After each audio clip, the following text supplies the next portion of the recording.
Hey folks, thanks for stopping by at the Beginner's Mind with that fig tree. I just sat down with Professor Doreen and Howie, two brilliant minds behind the modern marketing playbook.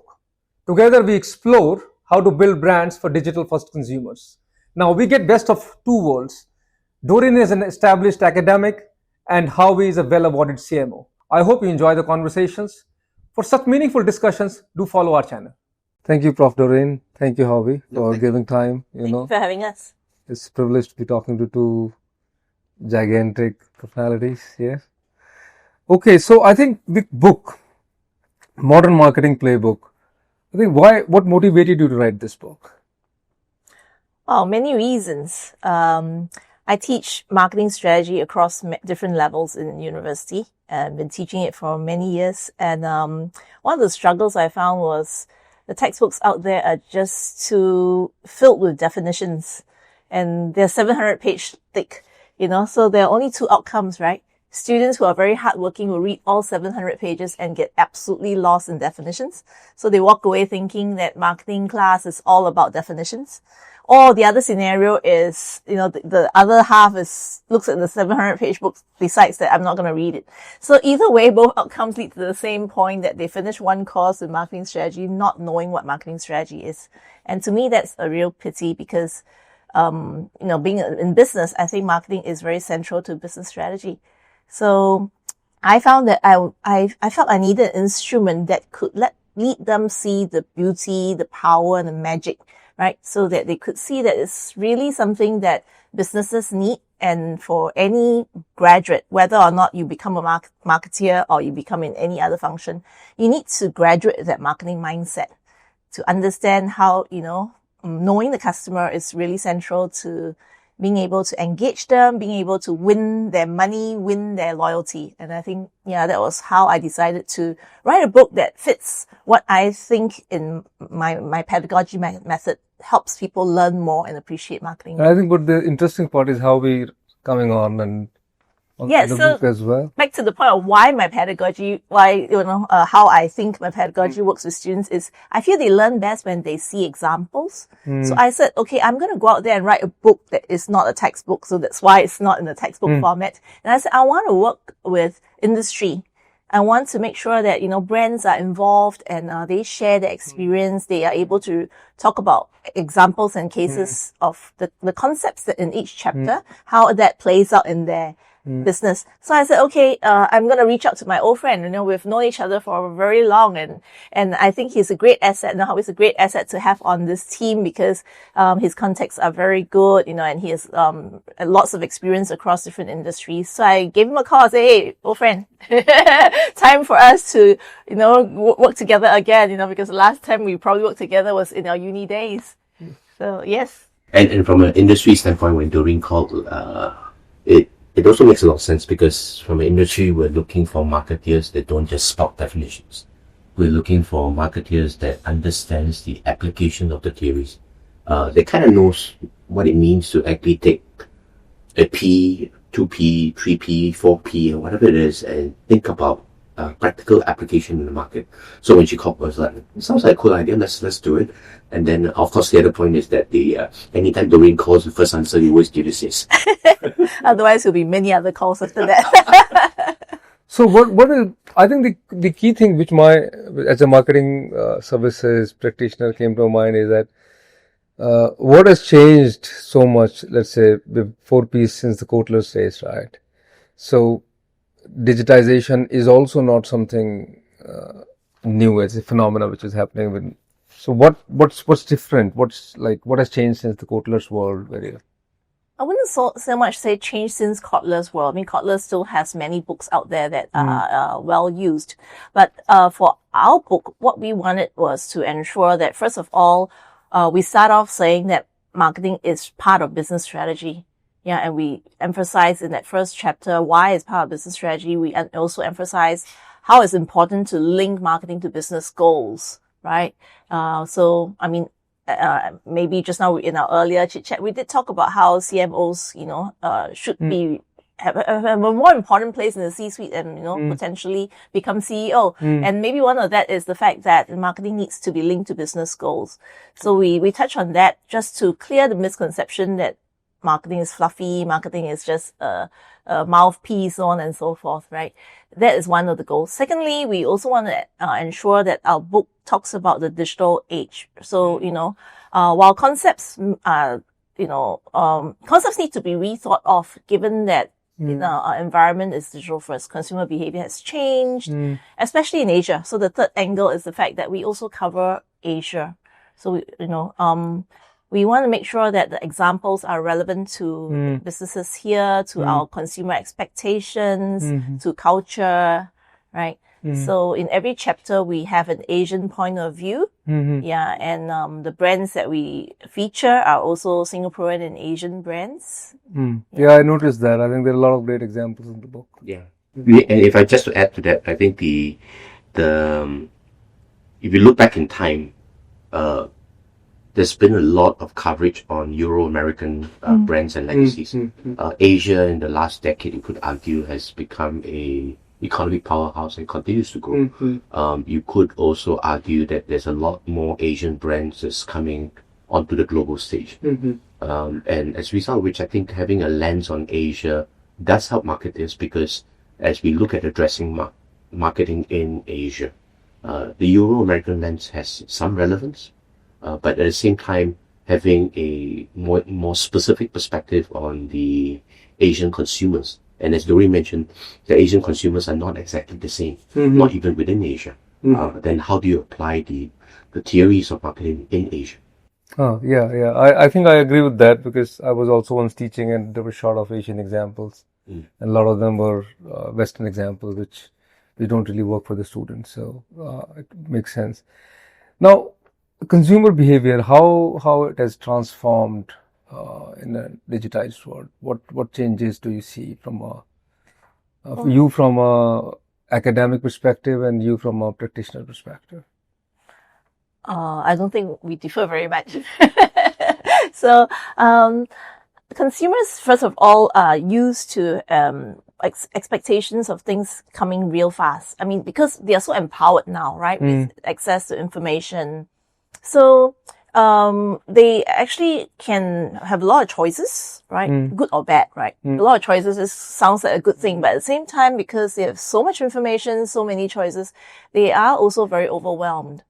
So as businesses, we need to understand that kind of mind space, right? Where, they have access to a lot of information. They feel that they are empowered. They know that they can search for a lot of information, but can they make sense of information? So this is one thing that we as marketers need to bridge and help them bridge, because if they have a lot of information and they don't know how to make sense of information, they could just say, look, I'm not going to buy.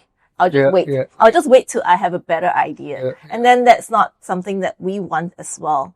So, that is definitely one change. And the second change is, although we emphasize a lot on digital, a lot of us spend time, a lot of time online, but we haven't moved into a digital world. We still live in the physical world. So I think, we need to have omni-channel presence, omni-channel touch points, and we emphasize that a lot. And it really depends on the product category. So I think, it's like, everyone's talking about digital, but in that book, we also very clearly talk about how for some categories, you really need to think of out-of-home touch points, for instance, right? We featured Julie's Biscuit in the book. Surely, you're not likely to pick up your phone and Google, you want to think of a biscuit, right? Yeah. So different categories have different purposes, but at the same time, it also doesn't mean that Julie's Biscuit can remain solely on the shelves or as an out-of-home advertiser. Yeah. So with their business, they also need to modernize and need to engage the consumers who do spend a lot of time online and do expect that kind of engagement. Yeah. Yeah, true. Now, which Asian brand comes to your mind when we talk about digitization, which has lived well with the time, or which is cutting edge? Well, I'm a little biased here because I have my favorite Singaporean brand. I'm definitely a SQ frequent flyer. Singapore Airlines to me. Obviously as Singaporeans, we're always very proud of Singapore Airlines. But I think as a brand, it has some history. And I think it's a challenge to keep the Singapore girl relevant. right? So, if you sit on board now, you'd see that even their safety videos, they try to modernize it. It's not the standard instructions of how you should put on a life jacket and so on and so forth. They take the opportunity to use that video to showcase Singapore as a tourist attraction as well. In many touch points, they know what is important to a passenger. And I think because of their meticulous care to customer demands and customer expectations, that allows them to remain as a premium airline and remain as one of the top premium airlines. I don't think it's easy. I mean, lots of competition and lots of airlines are actually very good as well. So for them, I think they have heritage, but at the same time, they keep modernizing to and use that long-term brand equity to command that, that space in the as a premium airline. Yeah.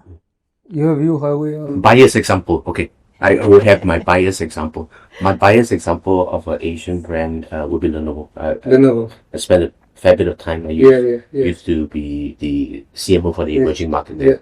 I think the company only burst into the global scene in 2005 with the acquisition of the IBM PC brand.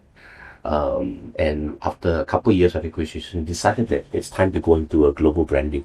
So I was involved with the global branding exercise as well as building out the brand in the market. And if you look at the brand today, fast forward today, it has positioned itself very well as a global brand across 3 categories, across not just the PC devices but also servers and services.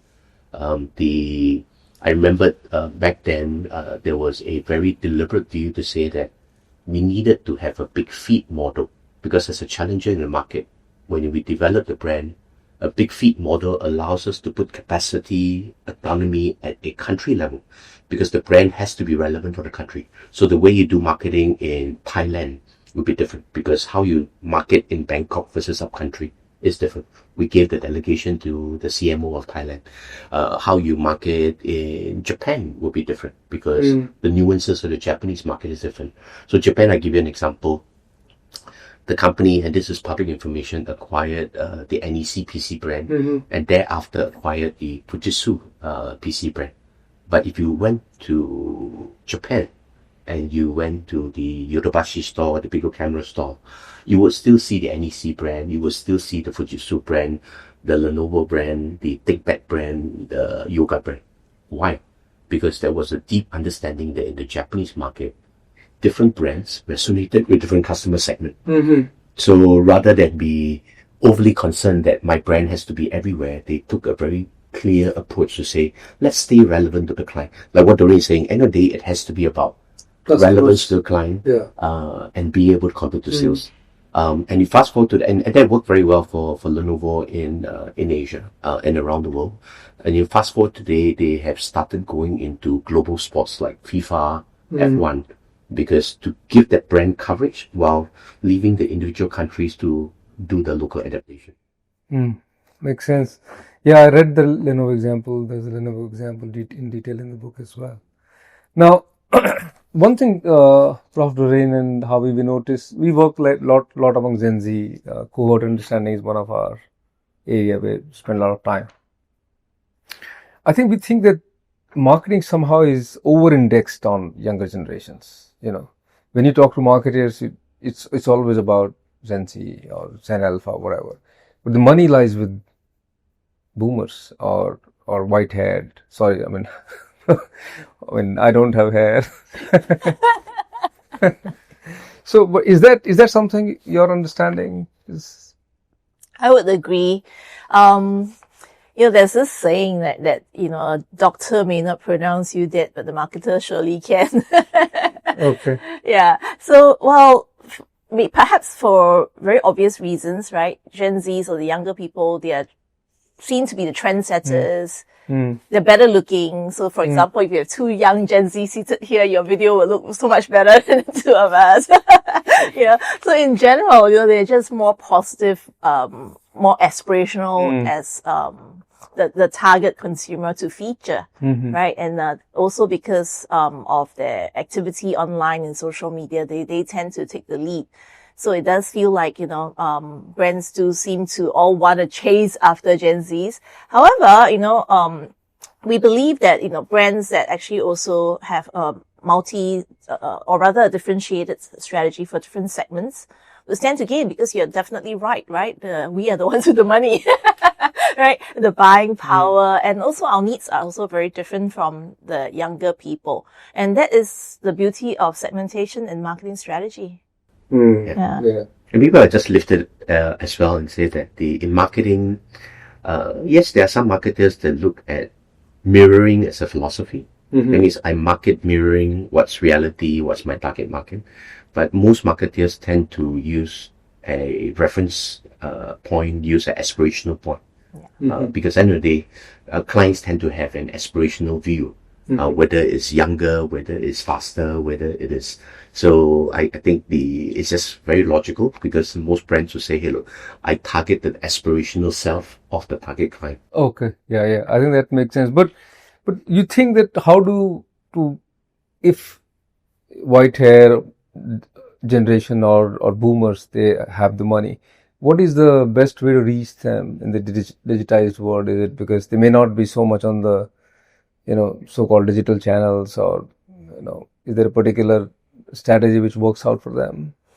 Well, 2 points here. I think, just building on what Howie said, right? At least, I've always said in my class, don't just immediately fall back on demographics as a segmentation variable. Age is a very tricky variable.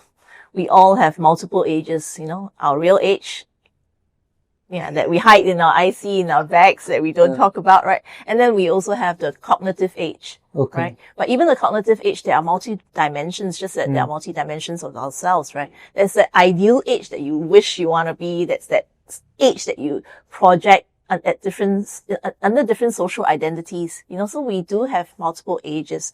And I think today's consumers are also not as stereotypical when it comes to age. We do have people in the 70s who are still running the Ironman, who are taking part in High Rocks events. So our lifestyles have modernized, if you will. If you think that someone in the 70s should be sitting on a rocking chair in front of the house, I don't think that applies anymore, at least not in Asia. Yeah. So that being that, so, I think, marketing, whilst they, portray a certain persona in their target buyer, but what they really are after are maybe differences in needs, I would say.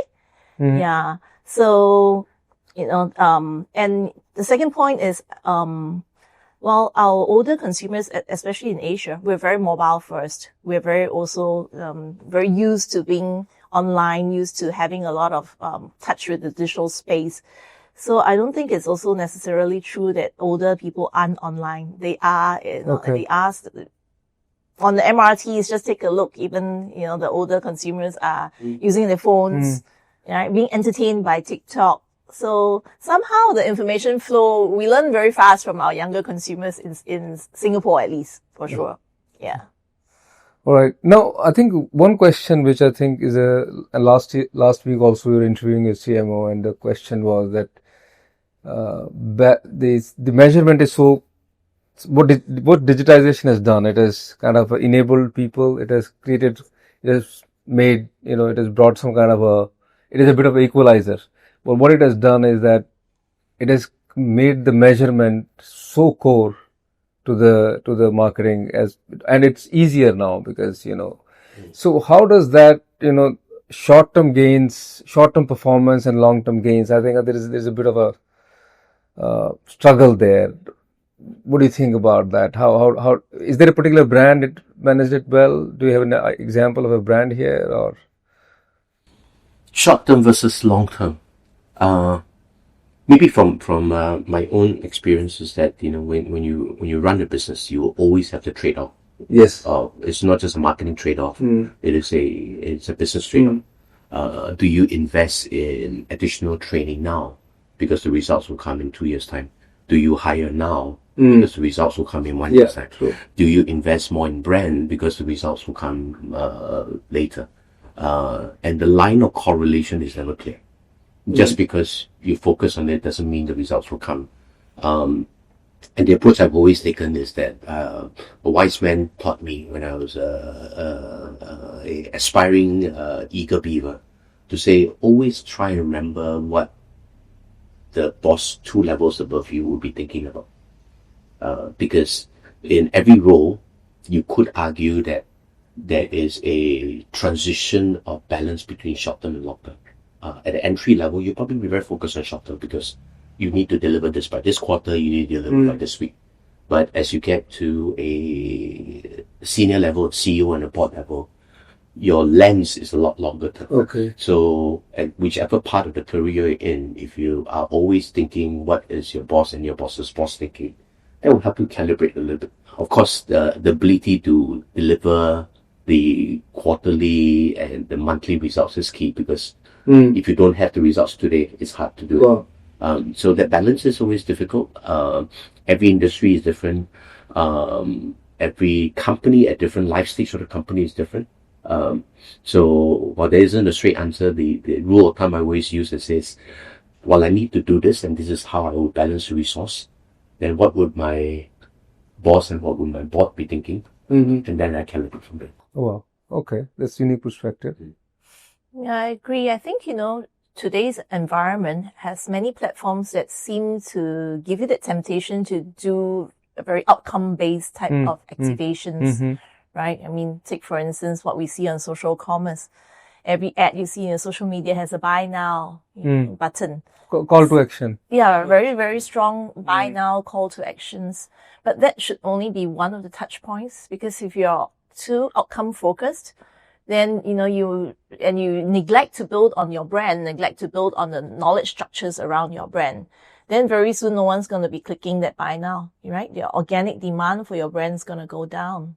Yeah. I mean, and that is just one level. And I think across many other, different, aspects, we need to have different budgets for different buckets of things. Okay. And probably even say content planning. We should also have different timelines for different content, right? There needs to be evergreen content, right? There needs to also have the allocation for content that allows you to respond very quickly to a conversation that is current, so that you could be relevant to your customer audience, relevant to this current news or, or culturally relevant. So I think there has to be different buckets for different things. That way, then brands have a balance between short and long term.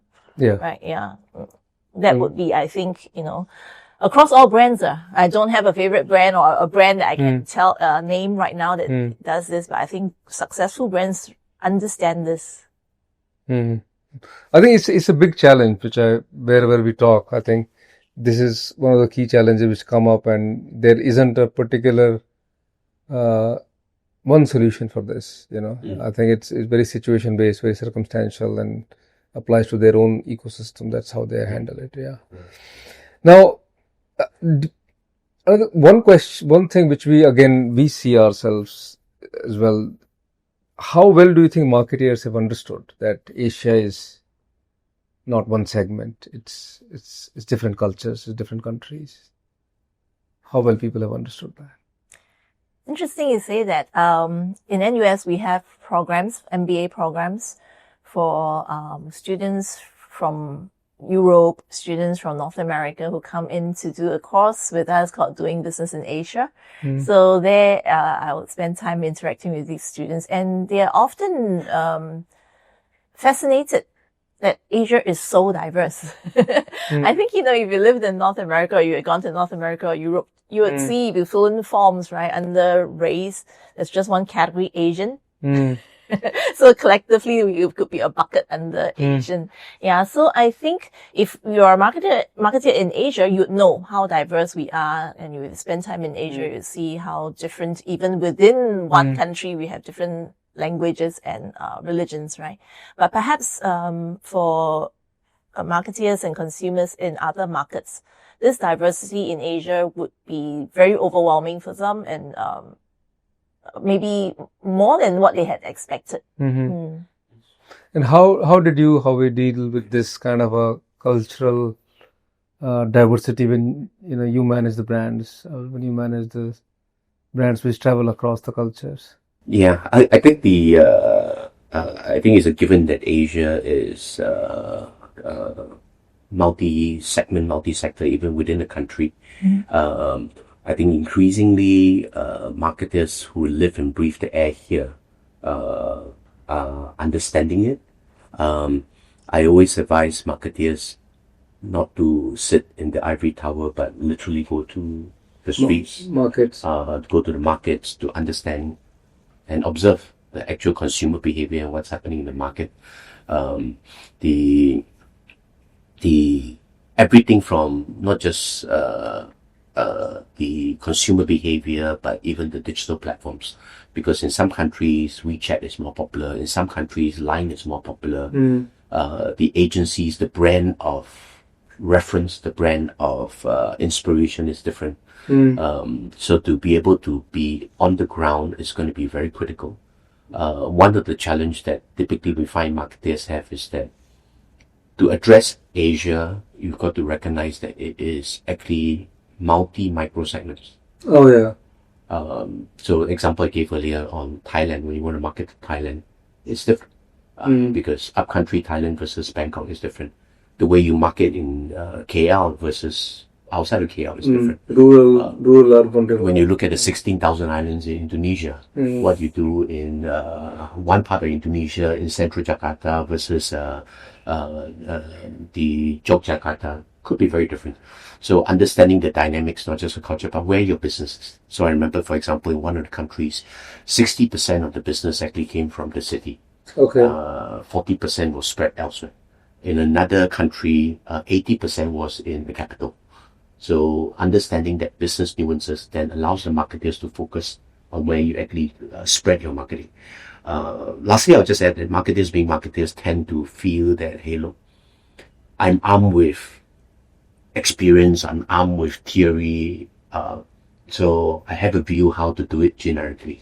So I think we always tell marketers don't be overly tempted to be to spread what you think is applicable in one market, especially if you've been successful across. But take the time, go down to the market, understand the nuances, understand the business connection, and then apply it differently. Yeah, I think pretty much agree with that. I think this brings me to one area. You talk about segmentation in your book, right? Now, how does segmentation fit into this? How does it play the role, and how has it changed in the digitization world? Is it still relevant as it used to be, or is there's some change to it? Very, very relevant, because one size can't fit all. And the consumers are wanting personalization even more, right? And the technology actually allows us to micro-target. So, just now how we even talked about, micro segments, right? So because the technology allows it and some brands do it, consumers' expectations continue to rise to expect that a brand should be about me, for me. And anytime that you are not as tailored for them, then you become irrelevant. Yeah, so I think even more so now that brands need to understand that consumers don't want a brand that you create, you architect and you throw out to them. So they are no longer passive consumers. Not only do they want to be personalized, in terms of your targeting, they also perhaps even want to have a say in how the brand evolves and morphs. So that there comes this term called co-creation. Yeah. I think the with segmentation, what I've seen, and we do quite a few, implementation is not so easy. Not easy. It's not easy when you go with the reports, when we go with things. I mean, I think some understand it and some don't. Yeah, I think if I look at segmentation, the number one, all marketers around the world have a common challenge in that customers don't think what they feel. They don't say what they think. Yeah, that's and they don't do what they say. Yeah. So segmentation comes from data and research. Sometimes the research is about surveys, it's about focus groups. But if you believe that customers don't think what they feel, they don't say what they think, and they don't do what they say, Disconnect.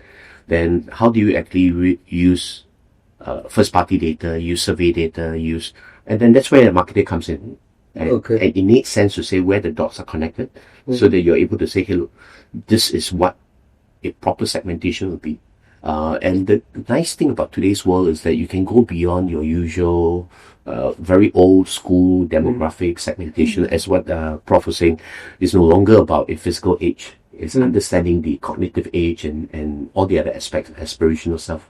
So segmentation will always be difficult, but I think segmentation will be how should I say, will be an asset for marketeers if they can figure out beyond the traditional way how to connect the dots. Yeah. I think that's a good point you've raised. So it's the segmentation as a craft is still very, very relevant and important. But what? Yeah, it's not. Yeah. And what goes into The lazy marketeers will say, I do my survey, I do my focus groups, I buy data. Boss, this is what the segment looks like. This is the man or the woman that I'm going to target. But the more savvy marketer will go beyond that and say, what else am I missing? Yeah, I think one question which I think both of you are kind of Singapore. I'm also local now, by the way, and both of you are from Singapore. Has digitization helped Singapore brands? Has it been an equalizer for them? Is there a live example in your mind? I would think so.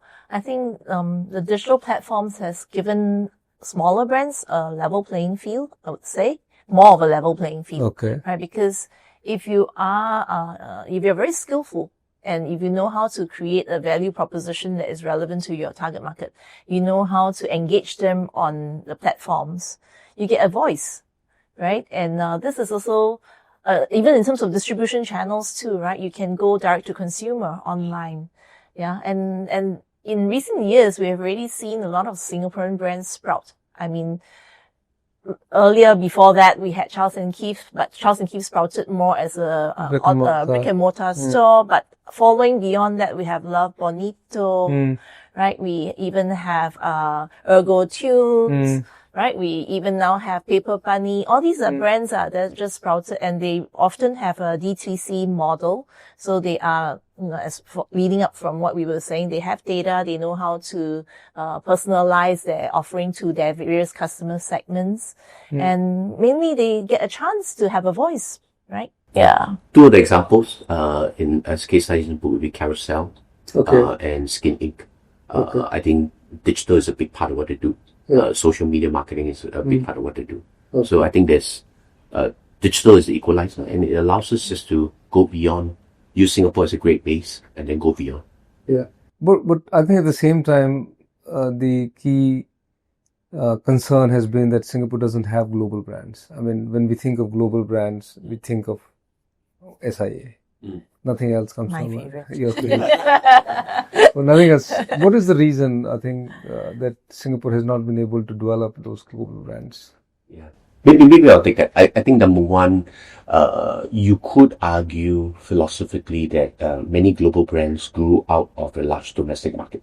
So whether you think of Starbucks, whether you think of car brands from Europe, whether you think of brands coming out of Korea, Japan, China. So that philosophically could be one reason. Singapore is 728 square kilometer, 5+ million people. Domestic market is not big. So that's where the earlier point regarding digital as an equalizer allows us to be able to address a much bigger market. So you look at, I think, in just across Southeast Asia, I think we're 600 million in terms of population.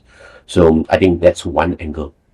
I think the second angle is that if you look at going overseas, it's also a function of access, it's a function of capability. So if you have, let's say as an individual, in Singapore, we are no short of opportunity. So if I'm a fresh graduate, I have an opportunity with an MNC, I have an opportunity with the government, I have an opportunity with big organizations here. So, it's there a desire for me to go and create a new brand to go out to the market. maybe there's enough options out there. But on the positive side, I think in the recent 10 years or so, we're starting to see a lot more Singapore brands going like, hey, look, Singapore is a great place to start and a great place to grow. And those examples that Prof talked about are starting to sprout out. And I think we're encouraged because whether you think about Razer as a global brand, whether you think about Grab as a regional powerhouse, it's all popping out with connections to Singapore. Yeah. Is there a thing with the mindset? Is it like the mindset is, in terms of mindset, that Singapore is ready for global brands? Digitization is one thing, but I think so. I think generally the mindset is now. In one of my other heads, I deal with a lot of startups who's based here. Singapore, I think, has about probably 4,000 tech startups. So I still dabble a little bit as an angel investor, and all the aspirations of at least the startups that I see is never about Singapore. In fact, most of them are never about just Southeast Asia. They are looking at being able to address a global market. And I think that's the mindset of a lot of companies now, because we're no longer inhibited by physical supply chains per se. We're no longer inhibited by the ability to market across boundaries. We're no longer inhibited by talent concentration, because if you're a tech company, I used to invest in a tech startup. The two founders were based in Singapore, but the developers were based in India, Ukraine, and Bratislava. So I think that is facilitating a lot more companies thinking global at the start. It's a bit like marketing. It used to be we would think about marketing, and then there was a nice sexy term called mobile first. Today, most startups are thinking global first. okay, that's good to know. And yeah, I think the off late, this is a recent phenomena when we see some of the brands are really. Grab is one example, which is Asian brand. Hopefully, in future we'll have more. Now, AI. I think we can't. We have to talk about AI. And what do you say? What change do you see in AI? How AI is disrupting the marketing? Well, AI definitely has made work more efficient. It's cut down time. The quantity of content that can come out, that AI can generate, is at a speed that humans can not match, right? And AI certainly has advantages. It never forgets. So, does it mean that we are all redundant? I would say no. There's a very famous Harvard article that talks about the importance of human decision making in the age of AI. And I read it. I totally agree, because AI works on training data, right? But it cannot deal with nuances. We talked about cultural nuances. If that data doesn't have it, it doesn't factor that in, right? It will not also do very well with unexpected changes, right? So that's where human judgment comes in. The human ability to prime AI that comes from a human, right? The human ability to make judgments. That's all very important. So, I think, there's a lot, before AI, there was data. So there's, the last decade that we've always been talking about technology. And maybe companies have this temptation to buy the next new shiny thing, right? But beyond that technology, perhaps what really differentiates a creative brand is the fact that, do you know human psychology? Because if you know human psychology, you can, join the dots, as Howie likes to call it, right? You can also apply that level of creativity on top of the science that you might get out of data, because we truly believe that marketing is a marriage of art and science. Yeah. I think if you go to ChatGPT and Gemini and ask the impact of AI, they'll probably give you a consistent answer to say that there's a potential now to do hyper-personalization at scale. You could do a full campaign optimization on the fly. You can do content generation at scale at much lower cost. They'll probably tell you that you are able to do a much better predictive analytics. You are able to do full life cycle customer engagement. Usually these are the 4 or 5 things. What we're seeing is that across the industries, companies and agencies are already adopting it in actively and in a lot of experimentation. As Doreen mentioned, it's not new. It only got big and exciting in November 22nd when the ChatGPT thing came along. Yeah, But AI and data has been used in many forms in the last 5 years or so, or 10 years. Now it's just the possibilities are exploding. If we peer ahead, AI will be a big disruptor to any industry, not just marketing. True. Will be a big We're disruptor. seeing that already. It's a given. Yeah. If you don't believe the potential case studies now as being influential, the bigger, more influential one will come along. It's a bit like when we were in the 2G world, we never saw a need for a 3G mobile network. When we were in 3G, I remember we're like, why do we need 4G? But as each technology phase comes, new ways of doing will come, but it's always the human factor that connects the dots. So I'm sure marketeers will find new ways of using AI to connect better dots. We'll use AI to automate some of the more mundane stuff, to be able to get to a stage where we are truly able to address the customer's needs, nuances, and all this a lot better.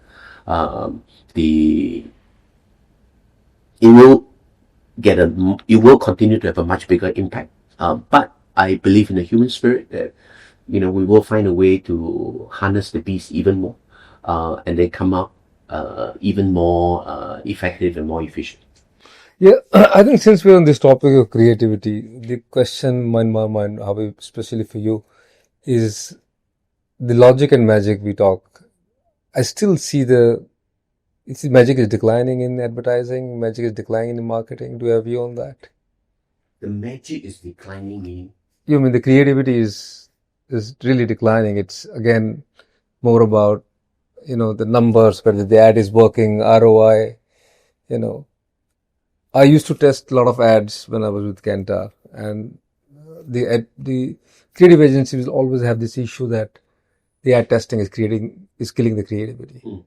And so the most of the ads which go on the air are very formula driven ads. Okay. Maybe I'll take a stab at this first.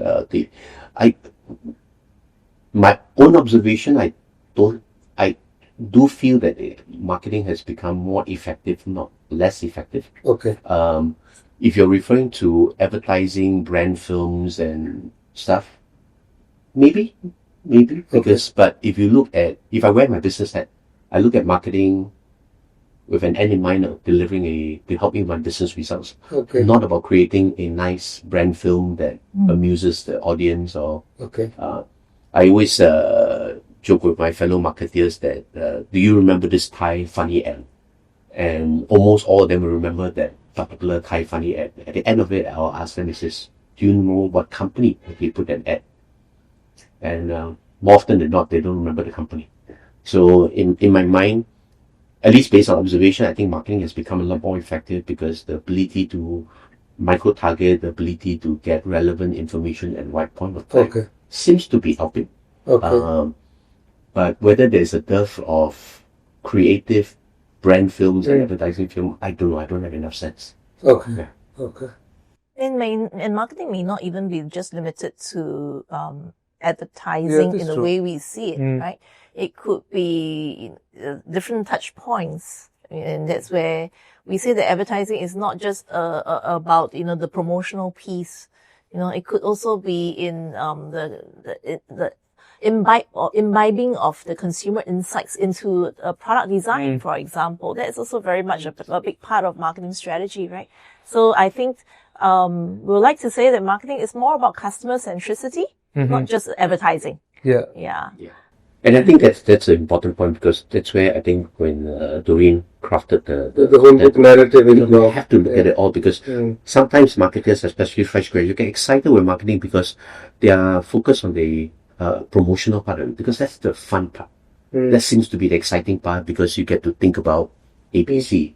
But for marketing to succeed, you do have to look at the entire end to end, including boring stuff like the product. Not exciting stuff like pricing models and all that. True. No, when I was looking at the book again, reading in terms of the P's, promotions, places, I think at many places it's it's relatively easier for me to imagine the effect of digitization on plays, or because it can be online or whatever channel. But I think in terms of pricing, what are the big learnings there? Well, I think online, you're specifically referring to online, right? It's made dynamic pricing very, very possible. Okay. Yeah. So, I mean, try booking an air ticket today versus nearer your date of departure. You immediately know what dynamic pricing is, right? Okay. Yeah. The more important that trip is, somehow it feels even more and more expensive. At least, Yeah. So that's definitely one way. And also, I think it's given rise to subscription-based pricing. So a lot of different new pricing models have come up. So, and with pricing models, it also gives rise to different business models. There are brands that have challenged giants. I mean, think of a simple thing like Dollar Shave Club, just about shavers. They have given Gillette a run for their money because they came up with, just a subscription base. I'll mail you razors every month based on your requirements, and that price is lower. So that definitely showcases how, the online world has made pricing a new competitive edge, I think.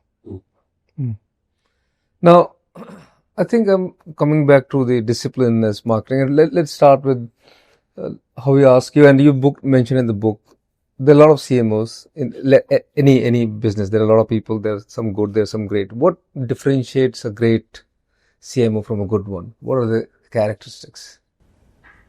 I think a good CMO speaks multi-attribution, speaks algorithms of ad exchanges, speaks consideration index, speaks 4P. Okay. I think the really good CMOs I've seen, they speak financial KPIs. Okay. They truly understand the business. Okay. They don't go to a business and say, hey, look, my attribution has gone up 2%, my likes and engagements has gone up 8%. They go to a business meeting and they say, hey, look, this is what the marketing campaign and the marketing strategies have contributed to the financial KPIs and the business and the consumers. The really good CMOs are not preoccupied with how cool is the ad campaign, but understanding the real customer psyche. Okay. So usually I judge, one indicator I use for when I was running the region is that how much time do you spend with the customer versus how much time you spend with the agency? Because spending time with agency is a fun thing to do, but spending time with customer is probably the real thing to do. I think that's a good one. And what is the thing, like the budding marketers, Doreen? What skills should they acquire when disruption is left, right, and center everywhere? Well, I think disruption, AI is here to stay. So budding marketers definitely need to know AI, know how to use it, know what it's capable of. Definitely, appreciate data. All this is a must because this is the new world, right? The world as we now know of it. But on top of that, don't forget, as I mentioned, behind the technology is the psychology. And understanding marketing as a strategy is really, really important because the moment you don't have that marketing mindset, you're not even going to start thinking from a customer's perspective, and then you're lost from that get-go, right? So, to not be, what I'm basically saying is live with the tech, live with what's currently in trend, but don't forget that we are, after all, humans, right? No matter how we are using Google, how we're using AI, or even how businesses are dealing with each other, behind all those decisions lies a human. Sure. And therefore, understanding how humans work, what humans like, what makes humans like something more than something else, all these is very important. Well, that's pretty much how we work as agency, humanizing consumer insights. That's what we call it. You have a view on this, how we for the budding marketeers? Budding marketeers, I would say tech fluency is a must. Okay. It's not a hobby, it's not a elective, it's not a module, it is a baseline. And tech fluency is not a one-time, tech fluency is ongoing. Tech moves so fast, you'll be impressed by the new technology and how it could impact not just the consumer, the way we bring our value to it. So I think tech fluency is one.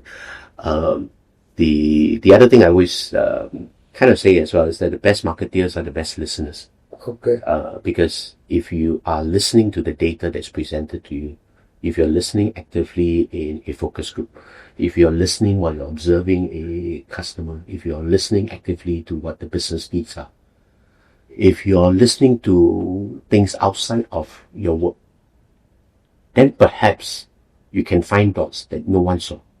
Perhaps you can find connections that no one saw. Perhaps you can find trends that no one saw. So tech fluency as a base, then yes, you need to know your principles, your theories, your applications, the case studies, but I think being a very good listener maybe will be a differentiator. Yes. Okay. I think on that note, thank you so much. It's a pleasure talking to you. No, thank you very much. Thank you. It's been fun having this conversation.